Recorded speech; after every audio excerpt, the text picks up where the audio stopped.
कीटनाशक और खरपतवार नाशक नकली दवाइयों की आशंका को लेकर किसानों ने कलेक्टर कार्यालय में सौंपा ज्ञापन, कंपनियों पर कार्रवाई की मांग की।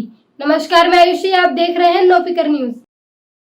भारतीय किसान श्रमिक जनशक्ति यूनियन के बैनर तले देवरी, गौरझामर और विभिन्न स्थानों से बड़ी संख्या में किसान इकट्ठा होकर गुरुवार दोपहर कलेक्टर कार्यालय पहुंचे, जहां उन्होंने प्रशासन को एक ज्ञापन सौंपा है। किसानों का कहना है सागर जिले सहित तो पूरे प्रदेश में किसानों के साथ धोखा किया जा रहा है। जो कीटनाशक और खरपतवार नाशक दवाई बनाने वाली कंपनियां हैं, वह नकली दवाइयां बनाकर बेच रही है। हाल ही में गौरझामर देवरी क्षेत्र के किसानों ने खरपतवार नाशक दवाइयां अपनी मक्के की फसल पर डाली, जिस खरपतवार नष्ट तो नहीं हुआ लेकिन फसल नष्ट हो गई। किसान नेता संदीप ठाकुर ने बताया कि पूरे प्रदेश में इसी तरह नकली दवाइयां आ रही है। उन्होंने ज्ञापन के माध्यम से इन कंपनियों की दवाइयों की जांच कराकर वैधानिक कार्यवाही की मांग की है। संवाददाता हेमंत लड़िया के साथ मैं आयुषी, नो फिकर न्यूज, मध्य प्रदेश। दिया है जो सागर जिले के साथ साथ पूरे देश में किसानों के साथ में लूट हो रही है, चाहे वह नींदानाशक हो या इल्ली मारने की दवा हो, ये नकली आ रही है। और इनको लेकर हमने भी एजेंट ले गए थे नंदकिशोर जी के यहाँ से, और हमें सीहोरा पहुँचते पहुँचते फ़ोन आ गया कि इस बार एजेंट काम नहीं कर रही। तो हमने हालांकि कुल 20 डिसमिल में 100 ml दवाई डाली थी, 4 पंपों में यूज़ की थी वो हमने।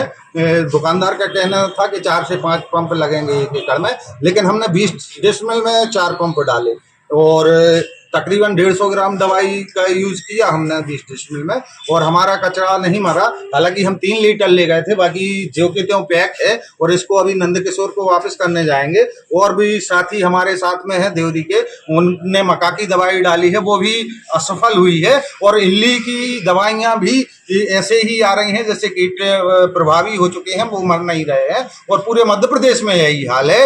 नंदकिशोर कौन है, कहाँ पे है इनकी दुकान, कहाँ से ली थी आपने? मैन नंदकिशोर नहीं है, मैन है ऊपर के जो सिस्टम है भाई। नंदकिशोर तो विक्रेता है भाई, नंदकिशोर की इसमें गलती थोड़ी है। कौन सी कंपनी की दवाई? एजेल कंपनी की दवाई है ये। साथ में क्या कीमत है दवाई की?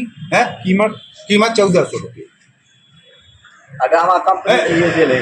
और इसके साथ साथ जब कोरोना वैक्सीन नकली आ सकती है तो बड़े स्तर पर इसकी लूट की जा रही है। ऐसी सरकार इनको देती ही क्यों है भाई? इनको रद्द कर देने चाहिए। गलत दवाइयों को इनको नहीं देना चाहिए, लेकिन गलत दवाइयों को ये अप्रूवल दे देते हैं। ऐसे कैसे दे देते हैं? विषय को लेकर आप लोग यहाँ पर आए थे। किसानों ने जो अभी फसलें बोई हैं उनमें खरपतवार नाशक दवाइयाँ डालने का काम कर रहे हैं किसान, और वो दवाइयाँ पूरी तरह से निष्प्रभावी हैं। इसमें किसानों को 2 नुकसान हैं। पहला तो आर्थिक नुकसान है, दूसरा समय का नुकसान है। और किसान को बार बार खरपतवार नष्ट करने के लिए प्रयास करना पड़ता है, तो ये बड़ा नुकसान किसान उठा रहा है। और जो दुकानदार हैं वो अपनी दवाइयाँ बेचकर किसानों को, नकली दवाइयाँ बेचकर किसानों को नुकसान पहुंचा रहे हैं। तो ये बंद होना चाहिए। हमारा मानना है कि किसानों की लूट अब बंद होना चाहिए। प्रधानमंत्री जी खुद कहते हैं कि हम ये जो सरकार है किसान हितैषी है, तो ये वो दिखाएं कि ये किसान हितैषी कैसी है। तो ये उनको दिखाना चाहिए, ऐसे लोगों पर कार्रवाई करना चाहिए, और वो कार्रवाई करना नहीं, दिखना भी चाहिए किसानों के लिए। आप बहुत समय से एग्रीकल्चर से जुड़े हुए हैं, खेती से, तो क्या देखते हैं सागर में कितने प्रतिशत दवाइयाँ नकली बेची जा रही हैं या असरहीन बेची जा रही हैं, और इनके पीछे कौन कौन है जो इनको बिकवाने में मदद कर रहा है? ये पूरा एक गिरोह है किसानों को ठगने के लिए। अधिकारी, भिखारी, कर्मचारी, जितने लोग हैं सब किसानों को ठग रहे हैं।